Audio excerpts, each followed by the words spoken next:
ദാമ്പത്യം. രചന സംഭാഷണം മൈഥിലി മിത്ര. ഭാഗം 7. അവൻ ആ പൊന്നോമനയെ ഒന്ന് നോക്കി. ശേഷം അവളെ ചേർത്ത് പിടിച്ചു നിൽക്കുന്ന ദേവികയെയും. ഒരു നിമിഷം ആ അമ്മയിലും കുഞ്ഞിലും ഉടക്കിയ കണ്ണുകൾ ഇത്തിരി ബന്ധപ്പെട്ട് തന്നെയാണ് ആദ്യം മാറ്റിയത്. ഞാൻ അടിച്ചെങ്കിൽ അവൻ തന്തയില്ലായ്മത്തരം കാണിച്ചതുകൊണ്ട് മാത്രമാണ്. പൊടുന്നനെ ആദി അവൻ്റെ അച്ഛന് നേരെ തിരിഞ്ഞുകൊണ്ട് പറഞ്ഞു. ആദി, അച്ഛനോടാണോ തർക്കുത്തരം പറയുന്നത്? മകൻ്റെ കൂസലില്ലായ്മ കണ്ടതും രാധ അവനെ അപ്പോൾ തന്നെ വിലക്കി. അവൻ പറയട്ടെ നേരാതെ, കള്ളും കുടിച്ച് തെണ്ടി തിരിഞ്ഞ് നടക്കുന്നതും പോരാ, അടിപിടിയും കൂടി തുടങ്ങിയിട്ടുണ്ട്, മനുഷ്യനെ നാണം കെടുത്തുവാൻ വേണ്ടി. അയാൾ ആദിക്ക് നേരെ ശബ്ദമുയർത്തി. അഭിയും നീലിമയും അതിനിടയിൽ കയറാതെ ഇത്തിരി ഭയത്തോടെ തന്നെ അവിടെ നടക്കുന്ന കാര്യങ്ങൾ നോക്കിക്കണ്ടു. കാരണം വിശ്വംഭരന് അങ്ങനെ ഇങ്ങനെയൊന്നും ദേഷ്യം വരാറില്ല എന്നത് അവർക്ക് രണ്ടു പേർക്കും നന്നായിട്ട് അറിയാവുന്ന കാര്യവുമായിരുന്നു. ആദി എന്തോ മറുപടി പറയാൻ വന്നതും രാധയുടെ കണ്ണുകൊണ്ടുള്ള ആംഗ്യം കാട്ടലിൽ അവൻ ചുണ്ടുകൾ കടിച്ചു പിടിച്ചുകൊണ്ട് തന്നെ മിണ്ടാതെ ദേഷ്യം നിയന്ത്രിച്ചു നിന്നു. അമ്മയുടെ വാക്ക് തള്ളിക്കളയാൻ ആവതില്ലാത്തതിനാലാവാം അവൻ അപ്പോൾ മൗനമായത്. ആദി, നീ അകത്തേക്ക് കയറിപ്പൊക്കോ. ഭർത്താവിൻ്റെയും മകൻ്റെയും നടുവിൽ പിടിച്ചു നിൽക്കുവാൻ ഉറപ്പില്ലാത്തത് കൊണ്ട് മാത്രം അവർ മകനെ നോക്കി ദേഷ്യത്തിൽ തന്നെ പറഞ്ഞു. ആദി വിശ്വത്തിനെ ഒരു വട്ടം നോക്കി. ശേഷം പല്ല് ഞെരിച്ചുകൊണ്ട് അകത്തേക്ക് കാറ്റിൻ്റെ വേഗത്തിൽ കയറിപ്പോയി. വീണ്ടും കുറച്ച് നിമിഷങ്ങൾ കൂടി വേണ്ടി വന്നു എല്ലാവർക്കും യാഥാർത്ഥ്യത്തിലേക്ക് തിരികെ എത്താനായി. അവൻ അങ്ങനെയാ മോളെ, അങ്ങനെ ആയിപ്പോയി. നിങ്ങൾ പോയി കിടന്നോ, നാളെ സ്കൂളുള്ളതല്ലേ. മൂടിക്കെട്ടിയ അന്തരീക്ഷത്തിന് ഒരു അയവ് വരുത്തുവാൻ എന്ന വണ്ണം രാധ പൊടുന്നനെ ദേവികയോട് ആവശ്യപ്പെട്ടു. കാരണം സ്വന്തം വീട്ടിൽ അരങ്ങേറുന്ന സംഭവങ്ങൾ കുടുംബത്തിന് പുറത്തുനിന്നുമുള്ള ഒരാൾ കണ്ടു എന്നുള്ള ചടപ്പ് അവരിലപ്പോൾ ആവോളം ഉണ്ടായിരുന്നു. ശരി രാധമ്മേ. അവൾ തത്തയെയും പിടിച്ചുകൊണ്ട് അപ്പോൾ തന്നെ ആ വീടിൻ്റെ പടികളിറങ്ങി. പക്ഷേ അന്ന് തലേ ദിവസത്തെ പോലെ തത്ത അവിടെ നിൽക്കുന്ന ആരെയും നോക്കി ചിരിച്ചില്ല. ആരോടും ഗുഡ് നൈറ്റും പറഞ്ഞില്ല എന്ന കാര്യം രാധയ്ക്കും വിശ്വത്തിനും വളരെ വേഗത്തിൽ തന്നെ മനസ്സിലായിരുന്നു. മോനെ. കട്ടിലിൽ കമഴ്ന്ന് കിടക്കുന്നവൻ്റെ അരികിലേക്ക് രാധ ചെന്നിരുന്നു. പക്ഷേ അവൻ്റെ മനസ്സ് ആകെ അസ്വസ്ഥമായതുകൊണ്ട് തന്നെ ആദി അവരോടൊന്നും സംസാരിച്ചില്ല എന്നതാണ് സത്യം. വല്ലതും കഴിച്ചിട്ട് കിടന്നുറങ്ങ ആദി. അവൻ്റെ തലയുടെ പിൻഭാഗത്തെ മുടിയിൽ കൂടി അരുമയായി തഴുകിക്കൊണ്ട് രാധ കെഞ്ചി. എനിക്ക് വേണ്ട, ഞാൻ പുറത്തുനിന്ന് കഴിച്ചിട്ടാണ് വന്നേ. അമ്മയുടെ സ്നേഹം കാണാതിരിക്കുവാൻ അവനിലെ മകന് കഴിയുന്നുണ്ടായിരുന്നില്ലെന്നത് കൊണ്ട് മാത്രം ആദിദേവ് മറുപടി നൽകി. നീ കള്ളം പറഞ്ഞാൽ എനിക്ക് മനസ്സിലായില്ല എന്നാണോ? അവർ വീണ്ടും ചോദിച്ചു. അതിന് അവൻ്റെ ഭാഗത്തു നിന്നും യാതൊരു വിധത്തിലുള്ള ഉത്തരങ്ങളും വന്നില്ല. നിമിഷങ്ങൾ വളരെ വേഗത്തിൽ നീങ്ങി. അവർ അപ്പോഴും മൗനമായിട്ടിരുന്ന് ആദിയുടെ മുടിയിഴകളെ വാത്സല്യത്തോടെ തഴുകുന്നതിൻ്റെ തിരക്കിലായിരുന്നു. മോനെ, എന്തിനാ ഇങ്ങനെ കുടിച്ച് നശിക്കുന്നത്? അച്ഛന് നിന്നെ ഓർത്ത് വല്ലാത്ത സങ്കടമുണ്ടെന്നറിയാവോ? ഒടുവിൽ രാധ വാ തുറന്നു. അത് ചോദിക്കുമ്പോൾ മാത്രം അവരുടെ ഒച്ച ചിലമ്പിച്ചിരുന്നു. കഴിഞ്ഞതൊക്കെ കഴിഞ്ഞില്ലേ മോനെ, ഇനി അതിനെക്കുറിച്ച് ആലോചിച്ചുകൊണ്ടിരുന്ന് നിന്റെ ജീവിതം ഇങ്ങനെ നശിപ്പിക്കണോ? നിന്റെ ജീവിതം ഇങ്ങനെയൊക്കെ ആയതിൽ അമ്മയ്ക്കും സങ്കടമുണ്ട്. പക്ഷേ എന്ത് ചെയ്യാനാ, സഹിക്കുകയല്ലാതെ. അവർ വിതുമ്പുവാനായി തുടങ്ങി. അമ്മേ. അവർ കരയുകയാണെന്ന് മനസ്സിലായതും അവൻ പൊടുന്നനെ കട്ടിലിൽ നിന്നും ചാടി എഴുന്നേറ്റിരുന്നു. അമ്മയോട് എത്ര പ്രാവശ്യം പറയണം എൻ്റെ മുമ്പിൽ ഇരുന്ന് ഇങ്ങനെ കരയരുതെന്ന്? അവൻ ദേഷ്യത്തോടെ ചോദിച്ചു. പിന്നെ ഞാൻ എന്ത് ചെയ്യണമെന്നാ നീ പറയുന്നേ? ഒരു കല്യാണം കഴിക്കാൻ പറഞ്ഞാൽ നീ കേൾക്കില്ലല്ലോ. അവർ സംഘടനകളുടെ ആമാടപ്പെട്ടി തുറന്ന് അവന് മുൻപിലേക്കായി കൊണ്ടുചെന്ന് വെച്ചു. എല്ലാവരും കൂടെ എന്നെ കൊണ്ടൊന്ന് കെട്ടിച്ചത് മതിയാവാഞ്ഞിട്ടാണോ ഇപ്പോൾ അടുത്തതും കൊണ്ട് വരുന്നത്? നിങ്ങളെന്താ എന്നെപ്പറ്റി ആലോചിക്കാത്തത്? ഞാനും ഒരു മനുഷ്യനല്ലേ? ആദി ആക്രോശിച്ചു. രാധയ്ക്ക് അതിനുള്ള മറുപടി ഇല്ലായിരുന്നു. കാരണം മകൻ ചോദിക്കുന്നത് സത്യമായിട്ടുള്ള കാര്യമാണ്. വിശ്വേട്ടൻ്റെയും എൻ്റെയും സ്വാർത്ഥതയ്ക്ക് മുൻപിൽ പൊലിഞ്ഞു പോയതാണ് തൻ്റെ മകൻ്റെ ജീവിതം. അതിനി വിളക്കിച്ചേർത്തെടുക്കുവാൻ മറ്റാരെ കൊണ്ടും സാധിക്കില്ല താനും. ആദി. അവർ ദയനീയമായ ആ മകൻ്റെ മുഖത്തേക്ക് നോക്കി. എനിക്കൊന്ന് ഒറ്റയ്ക്കിരിക്കണം അമ്മേ. ജാഥയോടെ ഇറങ്ങിപ്പോകുവാൻ അവൻ പറഞ്ഞില്ല. പകരം ആദിയുടെ മറുപടി ഇങ്ങനെയായിരുന്നു. അവർ മകനെ സങ്കടത്തോടെ ഒന്നും കൂടി നോക്കിയതിനു ശേഷം ആ മുറി വിട്ടിറങ്ങിപ്പോയി. നാശം പിടിക്കാൻ. കഴിഞ്ഞു പോയതൊക്കെ വീണ്ടും മനസ്സിലേക്ക് ഓടിയെത്തിയെന്ന് തോന്നിയതും അവൻ ബെഡിൻ്റെ ക്രാസിയിലേക്ക് ആഞ്ഞിടിച്ചു. അവനപ്പോൾ വീണ്ടും കുടിക്കണമെന്ന് തോന്നി. ആദി പൊടുന്നനെ കട്ടിലിൽ നിന്നും ചാടി എഴുന്നേറ്റു. കബോർഡിൽ അടുക്കി വെച്ചിരിക്കുന്ന കുപ്പികളിൽ നിന്നും ഒരെണ്ണം അവൻ കയ്യിലേക്കെടുത്തു. മുറിയിൽ സെറ്റ് ചെയ്തിരിക്കുന്ന മിനി ഫ്രിഡ്ജിൽ നിന്നും ഒരു കുപ്പി വെള്ളവും എടുത്തുകൊണ്ട് അവൻ മുറിയുടെ വിൻഡോയുടെ സീറ്റിലേക്ക് കയറിയിരുന്നു. ശേഷം നീളമുള്ള ആ വലിയ ജനലിൻ്റെ സ്ലൈഡിംഗ് വിൻഡോയുടെ ഒരു പാളി മൊത്തത്തിൽ ഒരു വശത്തേക്ക് തുറന്നു വെച്ചു. പുറത്തു നിന്നുമുള്ള തണുത്ത കാറ്റ് അവനെയും തട്ടിത്തടഞ്ഞതിന് ശേഷം മുറിക്കുള്ളിലേക്ക് ആഞ്ഞു കയറി ആർത്തി പിടിച്ചതുപോലെ. അത് ആസ്വദിക്കുവാനുള്ള മനസ്സ് ആദിക്കപ്പോൾ ഉണ്ടായിരുന്നില്ല. അവൻ കുപ്പി പൊട്ടിച്ചു വെള്ളം പോലും ചേർക്കാതെ മദ്യം തൊണ്ടക്കുഴിയിലേക്ക് ഒഴുക്കിക്കളഞ്ഞു. ശേഷം തലയൊന്ന് കുടഞ്ഞിട്ട് എരിവ് വലിച്ചു. നെഞ്ചും വയറുമൊക്കെ ഒരുപോലെ എരിയുന്നത് പോലെ തോന്നിയിട്ടും അവൻ വീണ്ടും വീണ്ടും കുടിച്ചു, മതി വരാത്തതുപോലെ. ശേഷം കലങ്ങിയ കണ്ണുകളെ ഒഴുകുവാനായി വിട്ടിട്ട് പുറത്തെ ഇരുട്ടിലേക്ക് തുറച്ചു നോക്കി. അമ്മേ. പെട്ടെന്നാണ് ഒരു കിളിക്കൊഞ്ചൽ അവൻ്റെ ചെവിയിൽ വന്നു പതിച്ചത്. ഒരു നിമിഷം അവൻ്റെ ശ്രദ്ധ കയ്യിലിരിക്കുന്ന മദ്യക്കുപ്പിയിൽ നിന്നും ആ ശബ്ദത്തിൻ്റെ ഉറവിടത്തെ തേടിപ്പോയി. തേടിച്ചെന്ന ആദിയുടെ കണ്ണുകൾ പോയത് 10 അടി പോലും അകലമില്ലാതെ ഗസ്റ്റ് ഹൗസ് ബെഡ്റൂമിൻ്റെ തുറന്നിട്ട ജനലിലേക്കുള്ളിലായിരുന്നു. അവിടെ അവൻ കണ്ടു കട്ടിലിൽ ചമ്രം പടഞ്ഞിരിക്കുന്ന കുഞ്ഞിപ്പെണ്ണിനെയും അവൾക്ക് തൊട്ടരികിലായി എന്തോ പണിയിൽ വ്യാപൃതയായിരിക്കുന്ന അവളുടെ അമ്മയെയും. ആ കാഴ്ച എന്തുകൊണ്ടോ അവൻ്റെ കണ്ണിനെയും മനസ്സിനെയും ഒരുപോലെ ശാന്തമാക്കി. അമ്മേ. പെണ്ണ് വീണ്ടും അരികിലിരിക്കുന്ന അവളുടെ അമ്മയെ തട്ടി വിളിക്കുന്നുണ്ട്. എന്താ മോളെ? കയ്യിലിരിക്കുന്ന ഏതോ തുണി സൂചിയും നൂലും കൊണ്ട് തയ്ച്ചുകൊണ്ടാണ് അവളുടെ അമ്മ അവളോട് ആവശ്യം തിരക്കുന്നത്. മർഷി ആരാ അമ്മേ? ആ പിഞ്ചു കുഞ്ഞിൻ്റെ വായിൽ നിന്നും വന്ന തൻ്റെ വട്ടപ്പേര് കേട്ട ആദി വീണ്ടും ഒന്ന് ഞെട്ടിപ്പോയി. അതോ, അത് നിൻ്റെ രാധമുത്തശ്ശിയുടെ മോനല്ലേ? ദേവിക പറഞ്ഞു കൊടുക്കുന്നത് അവന് കേൾക്കുവാൻ കഴിഞ്ഞു. മർഷി നമ്മളെ കൊല്ലുവോ അമ്മേ? കുഞ്ഞിൻ്റെ ചോദ്യം വീണ്ടും അവനെ ഒരുപാട് വേദനിപ്പിച്ചു. എന്തിന്? അങ്ങനെയൊന്നും ഉണ്ടാവില്ല കേട്ടോ. അവൾ വീണ്ടും മകളോട് പറഞ്ഞു കൊടുക്കുന്നത് ആദി ശ്രദ്ധിച്ചു. പിന്നീട് ആ കുഞ്ഞ് കുറേ നേരം നിശബ്ദയായിരുന്നു. തന്നെക്കുറിച്ച് ആലോചിക്കുന്നതാവാം എന്നവൻ വെറുതെ മനസ്സിൽ ചിന്തിച്ചു. അമ്മേ. വീണ്ടും ആ കുഞ്ഞിൻ്റെ കൊഞ്ചിയുള്ള സംസാരം അവരിലേക്ക് വീണ്ടും വീണ്ടും അവനെ ആകൃഷ്ടനാക്കി. എന്താടി? ദേവിക വീണ്ടും ചോദിച്ചു. ഒരു പാട്ട് പാടമ്മേ. കുഞ്ഞിപ്പെണ്ണ് വീണ്ടും കെഞ്ചുന്നുണ്ട്. കിടന്നുറങ്ങുന്നുണ്ടോ പെണ്ണെ? നാളെ സ്കൂളുണ്ടെന്നുള്ള വല്ല വിചാരവും നിനക്കുണ്ടോ? കുഞ്ഞിനെ വഴക്കു പറയുന്ന ദേവികയെ അതിഷ്ടപ്പെടാത്ത രീതിയിൽ അവൻ കണ്ണുകൾ കൂർപ്പിച്ചു നോക്കി. അമ്മേ, അമ്മ പാടിയാൽ ഞാൻ വേഗം ഒങ്ങും. പെണ്ണ് വീണ്ടും കൊഞ്ചി കൊഞ്ചി പറയുന്നത് കേട്ടപ്പോൾ അവൻ്റെ ചുണ്ടിൽ അറിയാതെ ഒരു ചിരി പൊട്ടിപ്പോയി. കുറുമ്പി. ആദിയുടെ ചുണ്ടുകൾ പിറുപിറുത്തു. പാട്ട് പാടിത്തന്നാൽ നീ സത്യമായിട്ട് ഉറങ്ങുവോ തത്തേ? കുഞ്ഞിൻ്റെ അമ്മ വീണ്ടും അവളോട് ചോദിക്കുന്നത് കേട്ടപ്പോഴാണ് കുറുമ്പിയുടെ പേര് തത്ത എന്നാണെന്നുള്ള കാര്യം ആദിക്ക് മനസ്സിലായത്. തത്ത. ആ പേരിനോടും അതിൻ്റെ ഉടമയോടും ഒരു കൗതുകം തോന്നിയത് കൊണ്ടാവാം അവനത് മദ്യത്തിൻ്റെ ലഹരിയിലും മറക്കാതെ സൂക്ഷിച്ചു വെച്ചത്. സത്യമായിട്ട് മോൾ ഉറങ്ങും.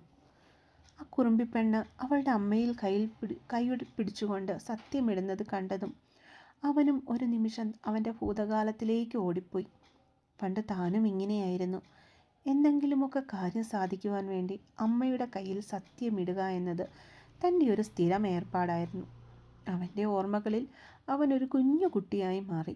അവിടെ അവനും അവൻ്റെ അമ്മയും മാത്രം നിറഞ്ഞു നിന്നു.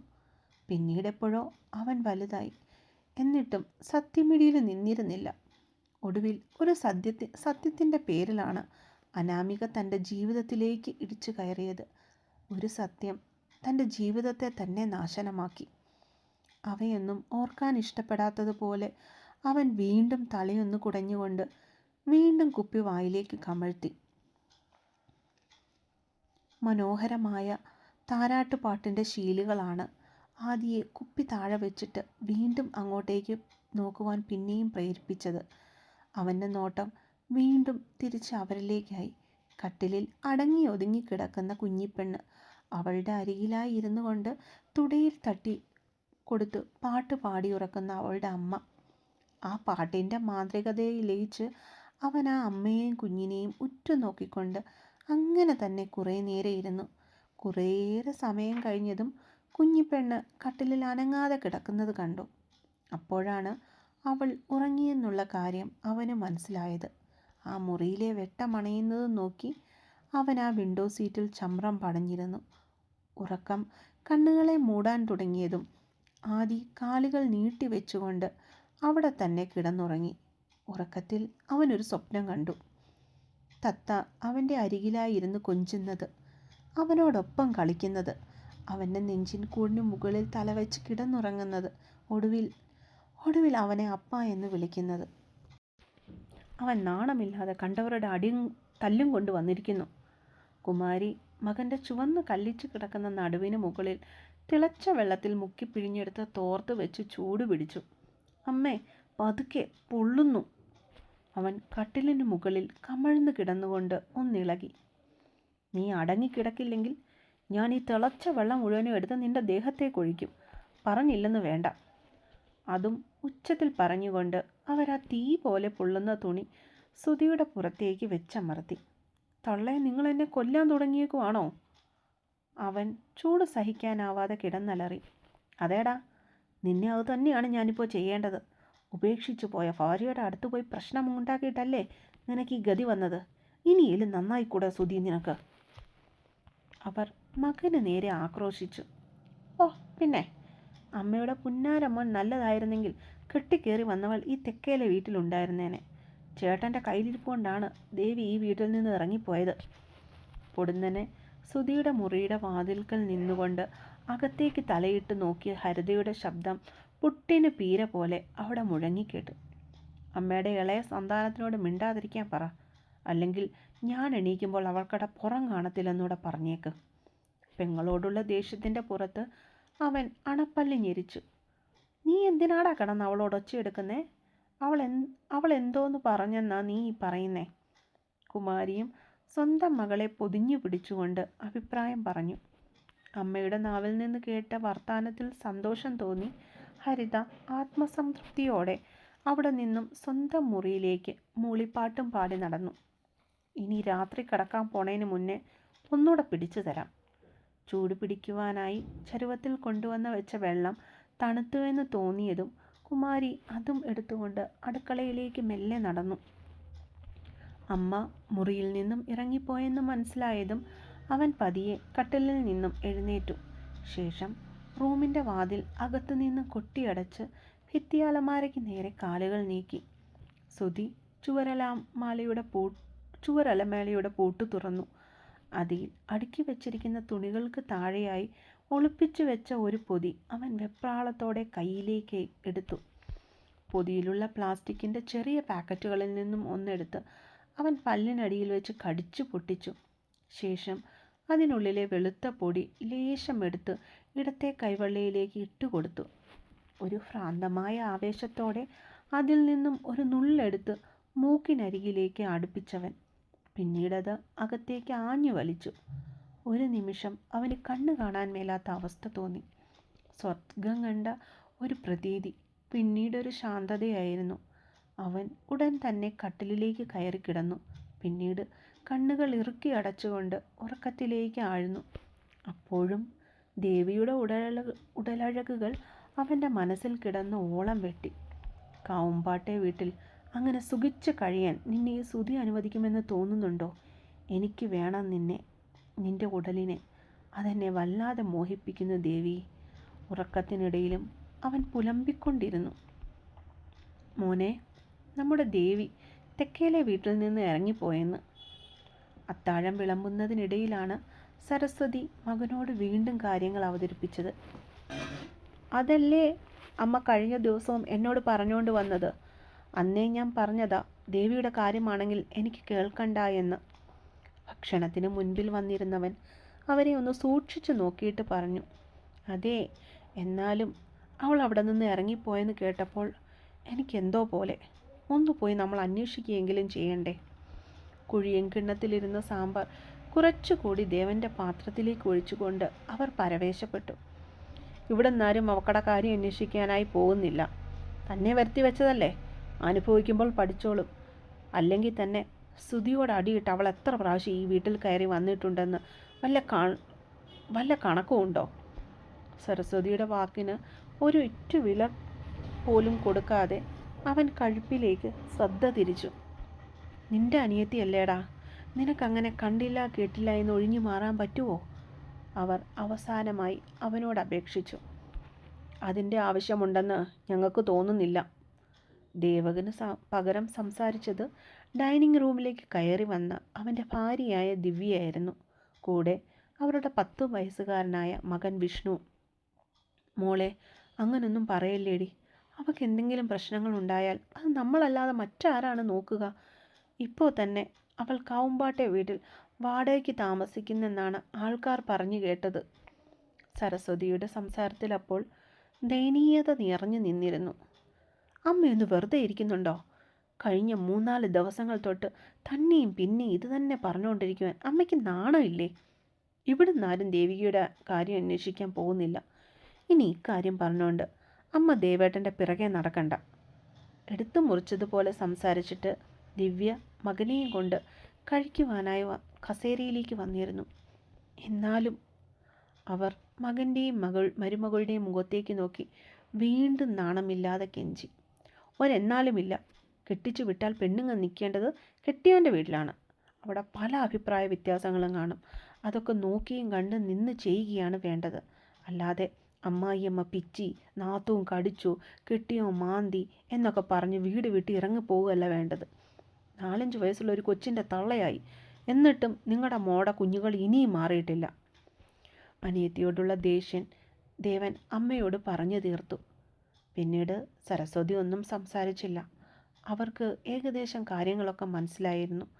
ദേവികയ്ക്കും കുഞ്ഞിനും ഈ വീട്ടിൽ നിന്നും ഒരു തരത്തിലുള്ള സഹായവും കിട്ടുകയില്ല എന്ന കാര്യം അവരപ്പോൾ മനസ്സിൽ ഉറപ്പിച്ചു കഴിഞ്ഞിരുന്നു. ശ്രുതിയുടെ ഉപദ്രവം സഹിക്കാൻ പറ്റുന്നില്ല എന്ന് പറഞ്ഞ് പല പ്രാവശ്യം ദേവി ഈ വീട്ടിൽ പരാതി പറഞ്ഞു വന്നിരുന്നു. ആദ്യമൊക്കെ ദേവൻ അനിയത്തിയുടെ കാര്യത്തിൽ ഇടപെടുമായിരുന്നെങ്കിലും പിന്നീട് അതിൽ വലിയൊരു താല്പര്യം കാട്ടാതെയായി. അവൾ വരുമ്പോഴൊക്കെ കുറ്റപ്പെടുത്തുന്ന രീതിയിലേക്ക് ദേവൻ്റെയും ദിവ്യയുടെയും പെരുമാറ്റം മാറിയെന്ന് കണ്ടതും ദേവി പിന്നീട് സ്വന്തം വീട്ടിലേക്കുള്ള വരവും അവസാനിപ്പിച്ചിരുന്നു. അത്താഴം കഴിക്കുന്ന ദേവനെയും ദിവ്യയെയും അവരുടെ മകൻ വിഷ്ണുവിനെയും ഒന്ന് നോക്കിയതിന് ശേഷം സരസ്വതി മെല്ലെ അവിടെ നിന്നും തിരിഞ്ഞു നടക്കുവാനായി തുടങ്ങി. അമ്മ കഴിക്കുന്നില്ലേ? ഉടനടി പിന്നിൽ നിന്ന് ദേവൻ വിളിച്ചു ചോദിച്ചു. വേണ്ട, വിശപ്പില്ല. തൊണ്ടക്കുഴി താക്ക വന്ന കരച്ചിലിനെ വിഴുങ്ങിയിട്ട് അവൻ നടന്നുകൊണ്ട് തന്നെ വിളിച്ചു പറഞ്ഞു. ഇനിയിപ്പോൾ പുന്നാര മോളുടെ കാര്യവും ഓർത്തുകൊണ്ട് പട്ടിണി കിടന്ന് വല്ല അസുഖവും ഉണ്ടാക്കി വെക്കുവാനാണ് പ്ലാനെങ്കിൽ എന്നെക്കൊണ്ട് പറ്റത്തില്ല നിങ്ങളെ നോക്കാൻ. മുറിയിലേക്ക് നടക്കുന്നതിനിടയിൽ സരസ്വതി കേട്ടു ദിവ്യയുടെ നാവിൽ നിന്നും ചീറ്റുന്ന വിഷം പുരട്ടിയ വാക്കുകളെ. അമ്മയൊരു കൊള്ളരുതാത്തവളായല്ലോടി മോളെ. നിനക്ക് വേണ്ടി എനിക്കൊന്നും ചെയ്യാൻ പറ്റുന്നില്ലല്ലോ.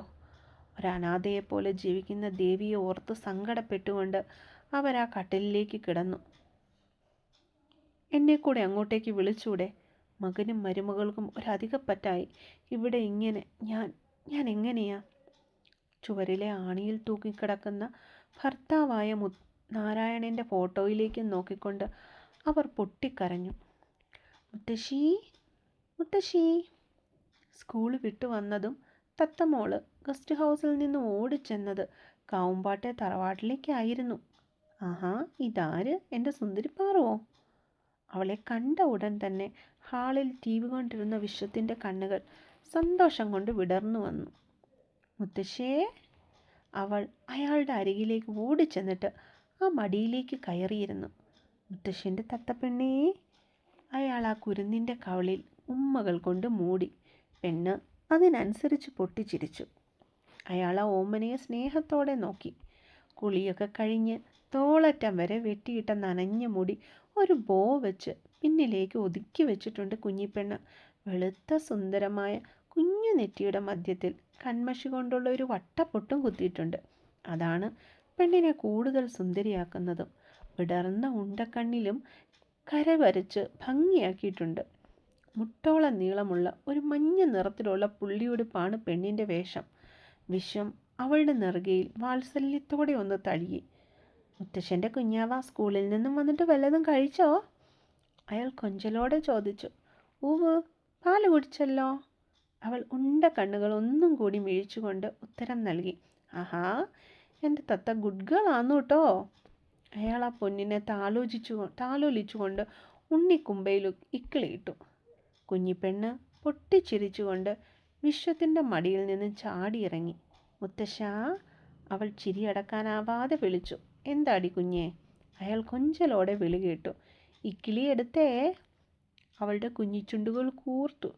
അച്ചോടാ, എന്നെ ഇനി മുത്തശ്ശൻ ഇക്കിളിയിടില്ല കേട്ടോ എൻ്റെ വാവേ. അയാൾ വീണ്ടും അവളെ പിടിച്ച് തൻ്റെ മടിയിലേക്കിരുത്തി. വീണ്ടും അവർക്കിടയിൽ കൊഞ്ചലോടെയുള്ള സംസാരങ്ങൾ തുടർന്നു. മുത്തശ്ശി എവിടെ? കണ്ടില്ലല്ലോ. കുറെ കഴിഞ്ഞപ്പോൾ അവൾ തിക്കും പൊക്കും നോക്കിയിട്ട് അയാളോട് ചോദിച്ചു. മോടെ മുത്തശ്ശിയെ, നല്ല ഉറക്ക. തത്തപ്പെണ്ണ് വന്നത് അറിഞ്ഞു കാണില്ല.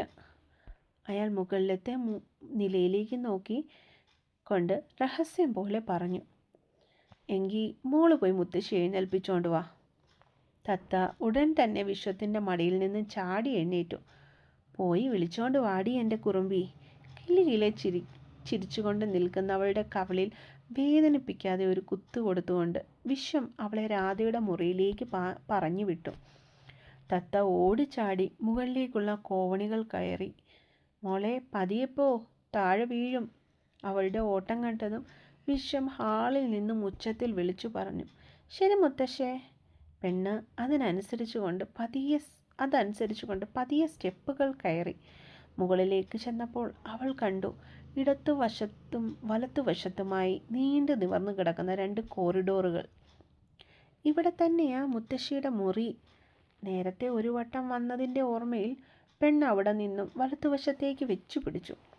ആദ്യം കാണുന്ന മുറിയിൽ കയറാതെ രണ്ടാമത്തെ മുറിയുടെ അടഞ്ഞു കിടന്ന ഡോറിന് മുമ്പിൽ അവൾ നിന്നു. മുത്തശ്ശി എന്നും ഉച്ചത്തിൽ വിളിച്ചുകൊണ്ട് ചാരിയിട്ടിരിക്കുന്ന വാതിൽ തത്ത മെല്ലെ തുറന്നു. ശേഷം അകത്തേക്ക് കയറി. ഹായ്. നിർഭാഗ്യമെന്ന് പറയട്ടെ, മുത്തശ്ശിക്ക് പകരം അവൾ ചെന്ന് നിന്നത് ആദിയുടെ മുൻപിൽ ആയിരുന്നു എന്നത് മാത്രം. മർഷി. കുഞ്ഞിപ്പെണ്ണിൻ്റെ ചുണ്ടുകൾ പേടിയോടെ വിറകൊണ്ടു. മർഷിയോ? പെണ്ണിനെ കണ്ടപ്പോൾ ചിരി പൊടിഞ്ഞ അവൻ്റെ ചുണ്ടുകൾ പൊടുന്നനെ നിർവികാരമായി. എന്നെ കൊല്ലില്ലേ, ഞാൻ പാവാ. കുഞ്ഞു വിതുമ്പിപ്പൊട്ടി. അവളുടെ കരിമഷി എഴുതിയ വിടർന്ന കണ്ണുകളിൽ നിന്നും കണ്ണുനീര് കവിളിലേക്ക് ഒഴുകിയിറങ്ങി. അത് കണ്ടതും ആദിയുടെ നെഞ്ചിൽ ഒരു കൊളുത്തിപ്പിടുത്തമുണ്ടായി. ഒരു കുഞ്ഞു കൊച്ചുപോലും തന്നെ കാണുമ്പോൾ പേടിക്കുന്നു. എന്തിനു വേണ്ടി? താൻ എന്തെങ്കിലും തെറ്റ് ചെയ്തിട്ടാണോ ഇതൊക്കെ അനുഭവിക്കുന്നത്? എന്തൊരവസ്ഥയാണിത് ഈശ്വര. അവൻ ആ കുരുന്നിനെ നിസ്സഹായതയോടെ ഇത്തിരി നേരം നോക്കിയിരുന്നു. കൊല്ലോ എന്നെ? വീണ്ടും തത്തപ്പെണ്ണ് കരഞ്ഞുകൊണ്ട് ചോദിച്ചു. ഏയ്, എന്തിനാ കരയുന്നേ? ഞാനെന്തിനാ കുഞ്ഞെ നിന്നെ കൊല്ലുന്നത്? കട്ടിലിലിരുന്ന ആദി പൊടുന്നനെ എഴുന്നേറ്റ് അവൾക്ക് മുൻപിലേക്കായി ചെന്നിരുന്നു. ശേഷം കുഞ്ഞിപ്പെണ്ണിൻ്റെ കണ്ണീര് തുടയ്ക്കുവാനായി വലങ്കൈ അവളുടെ മുഖത്തിന് നേർക്കുയർത്തി. അയ്യോ അയ്യോ, എനിക്ക് പേടിയാ, എന്നെ കൊല്ലല്ലേ. അവൻ കൊല്ലാൻ വേണ്ടി കൈ നീട്ടിയതാണെന്ന് വിചാരിച്ച് കുഞ്ഞിപ്പെണ്ണ് ഉച്ചത്തിൽ കരഞ്ഞു കൂവി. ശേഷം രക്ഷപ്പെടാൻ എന്ന വണ്ണം തിരിഞ്ഞ് മുറിക്ക് പുറത്തേക്ക് വേഗത്തിൽ ഓടിപ്പോയി. കുഞ്ഞേ. ആ മോളുടെ അവസ്ഥയ്ക്ക് അറിയാതെയെങ്കിലും താനും ഒരു കാരണമെന്ന് കരുതിയതിനാവാം അവൻ ആ കൈ ചുരുട്ടി തറയിലേക്ക് ഊക്കോടെ പല പ്രാവശ്യം ഇടിച്ചത്. നാശം പിടിക്കാൻ. ചുവന്നു കലങ്ങിയ കണ്ണിൽ അവൻ്റെ സങ്കടം മുഴുവനും കൂടിക്കിടന്നു. പഴയകാല ജീവിതം കൺമുൻപിൽ തെളിഞ്ഞതും അവന് വീണ്ടും ഭ്രാന്ത് പിടിക്കുന്നത് പോലെ തോന്നി. ഒരു വലിയ ഭാരമുള്ള കരിങ്കല്ല് നെഞ്ചിന് മുകളിൽ എടുത്തു വച്ചിരിക്കുന്നത് പോലെയുള്ള പ്രതീതി. അവനൊന്ന് പൊട്ടിക്കരയുവാൻ തോന്നിപ്പോയി. പൊടുന്നനെ അവൻ ആ തറയിൽ നിന്ന് എഴുന്നേറ്റു. ശേഷം കാറ്റുപോലെ തൊട്ടപ്പുറത്തുള്ള സ്വന്തം മുറിയിലേക്ക് വേഗത്തിൽ ചെന്ന് പാഞ്ഞു കയറി. വാതിലടച്ചു കുറ്റിയിട്ടിട്ട് ചുവരിലെ കബോർഡ് തുറന്ന് മദ്യക്കുപ്പി കയ്യിലേക്കെടുത്തു. പിന്നീടത് അപ്പാടെ തൊണ്ടക്കുഴിയിലേക്ക് കമഴ്ത്തി. നെഞ്ചിനെ പോലും ഉരുക്കിക്കൊണ്ട് ആ ദ്രാവകം അവൻ്റെ തൊണ്ടയിൽ നിന്നും താഴേക്ക് ഒഴുകി. അവന് വയറുപോലും കത്തിയെരിയുന്നത് പോലെ തോന്നിപ്പോയി. അനാമിക! ആദി അലറിക്കൊണ്ട് കയ്യിലിരുന്ന കാലിയായ കുപ്പിയുടെ ഒരു മൂലയിലേക്ക് വലിച്ചെറിഞ്ഞു. അവൻ്റെ ഹൃദയം തകർന്നതുപോലെ 1000 കഷ്ണങ്ങളായി ആ കുപ്പിയും ചീളുകളായി മാറി. മുത്തശ്ശാ, മുത്തശ്ശാ! തത്ത കരഞ്ഞുകൊണ്ട് കോണിപ്പടികൾ ഓടിയിറങ്ങി താഴേക്ക് ചെന്നു. അയ്യോ, എന്താ കുഞ്ഞെ, എന്തിനാ നീ കരയുന്നേ? ഹാളിലിരിക്കുന്ന വിശ്വം കുഞ്ഞിൻ്റെ കരച്ചിൽ കേട്ടപ്പോഴേക്കും ഇരുന്നിടത്ത് നിന്ന് ഞെട്ടി എഴുന്നേറ്റ് നിന്നുപോയി. മുത്തശ്ശാ! അവൾ ഓടിച്ചെന്ന് അദ്ദേഹത്തിൻ്റെ 2 കാലിലുമായി ഇറുക്കെ കെട്ടിപ്പുണർന്നു. എന്താ മോളെ, എന്താ എൻ്റെ കുഞ്ഞിപ്പെണ്ണിനെ പറ്റിയേ? താഴെ വീണോ നീയ്? 1000 സംശയങ്ങൾ ചോദിച്ചുകൊണ്ട് അയാൾ വെപ്രാളത്തോടെ തത്തയെ തറയിൽ നിന്നും എടുത്ത് ഒക്കത്തേക്ക് കയറ്റി വെച്ചു. വിശ്വേട്ടാ, മോളെന്തിനാ കരയുന്നേ? അപ്പോഴേക്കും കുഞ്ഞിൻ്റെ ഉച്ചത്തിലുള്ള കരച്ചിൽ കേട്ടുകൊണ്ടാവാം രാധയും മുകളിൽ നിന്നും പടികളിറങ്ങി താഴേക്ക് വന്നു കഴിഞ്ഞിരുന്നു. അറിയില്ല രാധേ, ഇവളൊന്നും പറയുന്നില്ല. അയാൾ ആവലാതിയോടെ കയ്യിലിരുന്ന കുഞ്ഞിനെ തോളിലിട്ട് തട്ടിക്കൊണ്ട് അങ്ങോട്ടേക്ക് വരുന്ന ഭാര്യയെ ആശങ്കയോടെ നോക്കി. മോളെ കുഞ്ഞി, മുത്തശ്ശിയെ പേടിപ്പിക്കല്ലേടി. എന്തിനാ കരയുന്നേന്ന് പറഞ്ഞേ? എൻ്റെ മോള് നല്ല കുട്ടിയല്ലേ? അവർക്കരികിലേക്ക് ചെന്ന രാധ കുഞ്ഞിനെ എടുത്ത് ഒക്കത്ത് വെച്ചുകൊണ്ട് കെഞ്ചി ചോദിച്ചു. മുത്തശ്ശി! അവളുടെ മുഖത്തെ സങ്കടം കണ്ടിട്ടോ അവരിരുവരും കൂടി തുടർച്ചയായി ആ ചോദ്യം ചോദിച്ചത് കൊണ്ടോ തത്ത വളരെ ബുദ്ധിമുട്ടി കരച്ചിലടക്കി. എന്താടാ വാവേ? കുഞ്ഞിൻ്റെ കരച്ചിലടക്കി പിടിച്ച് ചുവന്ന് കയറിയ മുഖവും കുഞ്ഞിച്ചുണ്ടുകൾ പിളർത്തി അവളുടെ വിതുമ്പലും കൂടി കണ്ടപ്പോഴേയും രാധയും കരച്ചിലിൻ്റെ വക്കോളം എത്തിയിരുന്നു. അവിടെ മർഷി ഉണ്ട്, എന്നെ കൊല്ലാൻ വന്നു മുത്തശ്ശി. പെണ്ണ് ഏങ്ങലടിച്ചുകൊണ്ട് മുകളിലത്തെ നിലയിലേക്ക് വിരലുകൾ ചൂണ്ടി. ആദ്യമൊക്കെ കുഞ്ഞു പറയുന്നത് രാധയ്ക്കും വിശ്വത്തിനും മനസ്സിലായില്ലെങ്കിലും അവളുടെ ആവർത്തിച്ചുള്ള പറച്ചിലിൽ നിന്നും അവിടെ നടന്ന ഏകദേശ കാര്യങ്ങൾ അവർക്കിരുവർക്കും മനസ്സിലായിരുന്നു. രാധേ, മോളിൽ ആദിയുണ്ടോ? വിശ്വം പൊടുന്നനെ ദേഷ്യത്തോടെ ചോദിച്ചു. ഉണ്ട് വിശ്വേട്ടാ, അവൻ എൻ്റെ മുറിയിൽ കിടന്നുറങ്ങുമായിരുന്നു. അവർ മുഖം കുനിച്ചുകൊണ്ട് ഉത്തരം പറഞ്ഞു. അപ്പോൾ അതാ കൊച്ചു കരയാൻ കാരണം. ഈ നാട്ടിലുള്ള കുഞ്ഞു പിള്ളേർക്ക് പോലും നിന്റെ മോനെ കണ്ടാൽ പേടിയാണല്ലോ രാധേ. അതും ചോദിച്ച് രാധയുടെ കയ്യിലിരുന്ന് കരയുന്ന കുഞ്ഞിനെ വാങ്ങിയിട്ട് വിശ്വം ഉമ്മറത്തേക്ക് വേഗത്തിൽ നടന്നു. എൻ്റെ പാവ കരയുണ്ട് കേട്ടോ, നമുക്ക് ആ മർഷിയെ കൊണ്ടുപോയേ ആറ്റിൽ കളയാം. അവളെ ഒക്കത്ത് വെച്ച് സമാധാനിപ്പിച്ചുകൊണ്ട് അയാൾ പെണ്ണിൻ്റെ കവിളിൽ പടരുന്ന കണ്ണുനീരിനെ പെരുവിരൽ കൊണ്ട് തൂത്തെറിഞ്ഞു. അല്ലെങ്കിൽ ഒരു കാര്യം ചെയ്യാം, നമുക്കവനെ കെട്ടിയിട്ട് കുറേ അടി കൊടുത്താലോ? പെണ്ണിൻ്റെ ഏങ്ങലടികൾ നിൽക്കുന്നില്ലെന്ന് കണ്ടതും അയാൾ പെണ്ണിൻ്റെ കവിളിൽ ഒരു ഉമ്മ കൊടുത്തിട്ട് അടുത്ത പദ്ധതി അവതരിപ്പിച്ചു. പൊടുന്നനെ കുഞ്ഞിൻ്റെ ഏങ്ങലടിയും കരച്ചിലും സ്വിച്ചിട്ടതുപോലെ നിന്നുപോയി. അപ്പോൾ അടി കൊടുക്കാം അല്ലേ? തത്തയുടെ കരച്ചിൽ നിന്നിരിക്കുന്നു എന്ന് മനസ്സിലായതും വിശ്വം സന്തോഷത്തോടെ ഇത്തിരി മുൻപ് പറഞ്ഞത് തന്നെ വീണ്ടും ഒരു വട്ടം കൂടി പറഞ്ഞു. വേണ്ട മുത്തശ്ശേ. പക്ഷേ കുഞ്ഞിപ്പെണ്ട് വേണ്ട എന്ന രീതിയിൽ തല അങ്ങോട്ടേക്കും ഇങ്ങോട്ടേക്കും ആട്ടുകയാണ് ചെയ്തത്. പിന്നെ അത് വേണ്ടേ? എൻ്റെ കുഞ്ഞിനെ പേടിപ്പിച്ചതിന് അവന് നമുക്ക് പണിഷ്മെൻറ്റ് കൊടുക്കണ്ടേ? മരത്ത് കെട്ടിത്തൂക്കിയിട്ടിരിക്കുന്ന ആട്ടുതൊട്ടിലിൽ കയറിയിരുന്നു കൊണ്ട് വിശ്വം കുഞ്ഞിനെയും മടിയിലിരുത്തി മുന്നോട്ടേക്കും പിന്നോട്ടേക്കും മെല്ലെ ആടി. വേണ്ട മുത്തശ്ശേ, ഒന്നും ചെയ്യണ്ട. അയാൾക്ക് വേദനിക്കില്ലേ? വിട്ടേക്ക്. പെണ്ണ് കണ്ണും തിരുമ്മി ഇരുന്നു കൊണ്ട് എന്തൊക്കെയോ പറയുന്നുണ്ട്. അപ്പോൾ പണിഷ്മെൻറ്റ് കൊടുക്കണ്ടേ? വിശ്വം ഒരു വട്ടം കൂടി എടുത്തു ചോദിച്ചു. അവൾ വീണ്ടും നിഷേധാർത്ഥത്തിൽ തലയാട്ടിക്കാട്ടി. അവൻ മോളെ പേടിപ്പിച്ചില്ലേ? അപ്പോൾ അവനെ എങ്ങനെ വെറുതെ വിടാൻ പാടുണ്ടോ? ആ കുഞ്ഞിൻ്റെ മനസ്സറിയാൻ വേണ്ടി വിശ്വത്തിന് വീണ്ടും കൗതുകമേറി. ഒന്നും വേണ്ട മുത്തശ്ശേ, അയാളെ നമുക്കൊന്നും ചെയ്യണ്ട. God കൊടുത്തോളും അയാൾക്കുള്ള punishment. വിശ്വത്തിൻ്റെ നെഞ്ചിലേക്ക് ആ കുഞ്ഞു മുഖം പൂഴ്ത്തി. എൻ്റെ മുത്തുമണിയെ. അവളെ നെഞ്ചോട് ചേർത്ത് പിടിച്ചയാൾ. കുഞ്ഞാണെങ്കിലും ആ മോളുടെ നാവിൽ നിന്നും വീണ സംസാരം വിശ്വത്തിനെ ഇരുത്തി ചിന്തിപ്പിക്കുവാൻ പോന്നതായിരുന്നു. അയാൾ കുഞ്ഞിപ്പെണ്ണിൻ്റെ ചുമലിൽ പതിയെ തട്ടിക്കൊടുത്തു. സ്കൂളിൽ പോയിട്ട് വന്നതിൻ്റെ ക്ഷീണം കാരണമോ അതോ കരഞ്ഞതുകൊണ്ടോ കുഞ്ഞിപ്പെണ്ണ് നീണ്ടയൊരു ഉറക്കത്തിലേക്ക് വഴുതി വീണു. നാവിന് വഴങ്ങാത്ത താരാട്ടുപാട്ടുകൾ ആദ്യമായി അയാൾ കുഞ്ഞിനു വേണ്ടി മൂളി. എന്തോ നാട്ടിലെ പ്രമാണിയായ കിരീടം വയ്ക്കാത്ത രാജാവായ കാവുമ്പാട്ടെ വിശ്വംഭരന് ആ ദത്ത പെണ്ണിനോട് വല്ലാത്ത ആത്മബന്ധം തോന്നി തുടങ്ങിയിരുന്നു. അയാൾ അവളെ ഒന്നും കൂടി നെഞ്ചോട് ചേർത്ത് പിടിച്ച് പൊതിഞ്ഞു പിടിച്ചു, തൻ്റേത് എന്ന പോലെ. വരുംകാലങ്ങളിൽ തത്തപ്പെണ്ണ് അയാളുടെ സ്വന്തമാകും എന്നറിയാതെ. അതേസമയം വിശ്വത്തിൻ്റെ വാക്കുകളിൽ മനം നൊന്തു രാധ ഹാളിലെ സെറ്റിയിൽ തളർന്നിരിക്കുകയായിരുന്നു. അത്താഴം കഴിക്കാതെ തന്നെ ആദി അന്നും മദ്യപിച്ചുകൊണ്ടിരുന്നു. അതും സ്വന്തം മുറിയിലെ വീതി കൂടിയ വിൻഡോ സീറ്റിൽ കയറി ചമ്രം പടഞ്ഞിരുന്നു കൊണ്ട്. ജനലിൻ്റെ സ്ലൈഡിംഗ് ഡോർ മാറ്റി അവൻ പുറത്തെ ഇരുട്ടിലേക്ക് ഉറ്റുനോക്കി. ലക്ഷ്യം തലേ രാത്രിയിലത്തേതുപോലെ തന്നെ കുഞ്ഞിപ്പെണ്ണിനെ കണ്ണിറച്ച് കാണുക എന്നത് തന്നെ. ഇന്നും പതിവ് പോലെ ഗസ്റ്റ് ഹൗസിൻ്റെ മുറിയുടെ ജനൽ തുറന്നിട്ടാണ് കിടക്കുന്നത്. റൂമിനുള്ളിലെ ട്യൂബ് ലൈറ്റിൻ്റെ വെളിച്ചത്തിൽ കുഞ്ഞിപ്പെണ്ണ് കട്ടിലിരിക്കുന്നത് അവന് കാണാൻ കഴിഞ്ഞു. ഇന്നും അവളുടെ അമ്മ അവൾക്കരികിലായിരിക്കുന്നത് ആദി കണ്ടു. എന്തൊക്കെയോ കൊണ്ടുപിടിച്ചുള്ള സംസാരമാണ് ഇവരുവരും തമ്മിൽ. ഇനിയിപ്പോൾ എൻ്റെ കാര്യം വല്ലതുമാണോ? ആദി സംശയത്തോടെ കാതുകൾ രണ്ടും അങ്ങോട്ടേക്ക് കൂർപ്പിച്ചു പിടിച്ചു. ഇന്നെന്നെ ആ മർഷി കൊല്ലാൻ വന്നു. ഞാൻ പറയുന്നത് സത്യം അമ്മേ. പെണ്ണ് പറയുന്നത് അവൻ നല്ല വ്യക്തമായി കേട്ടു. എന്താ മോളെ ഈ പറയുന്നേ? ആ വീട്ടിലുള്ള ആരെയും കൊല്ലില്ല. ദേവിക മകളെ പറഞ്ഞു മനസ്സിലാക്കാൻ നോക്കുന്നതും അവൻ മുറിയിൽ ഇരുന്നു കൊണ്ട് തന്നെ കേട്ടു. അല്ലമ്മേ, ആരും കൊല്ലില്ല. പക്ഷേ ആ മർഷി മാത്രം കൊല്ലും. അയാളെ എനിക്ക് പേടിയാ. കുഞ്ഞിപ്പെണ്ണ് ആവർത്തിക്കുന്നത് കേട്ടപ്പോൾ ഇത്തവണ ആദിയുടെ കണ്ണുകൾ എന്തിനോ വേണ്ടി നിറഞ്ഞു. അവനതിൻ്റെ ഷർട്ടിൻ്റെ ചുമൽ ഭാഗം കൊണ്ട് ഒപ്പിയെടുത്തു. ഇല്ല കുഞ്ഞെ, ആരും എൻ്റെ ഭാവിയെ ഒന്നും ചെയ്യില്ല കേട്ടോ. വെറുതെ ടെൻഷൻ അടിക്കേണ്ട. ദേവിക പറഞ്ഞത് തന്നെ വീണ്ടും പറഞ്ഞുകൊണ്ടിരുന്നു. ഒടുവിൽ തത്ത അവളുടെ വാക്കുകൾ വിശ്വസിച്ചിട്ടോ അതോ ഉറക്കം വന്നിട്ടോ കട്ടിലിൽ കമഴ്ന്നു കിടക്കുന്നത് കണ്ടു.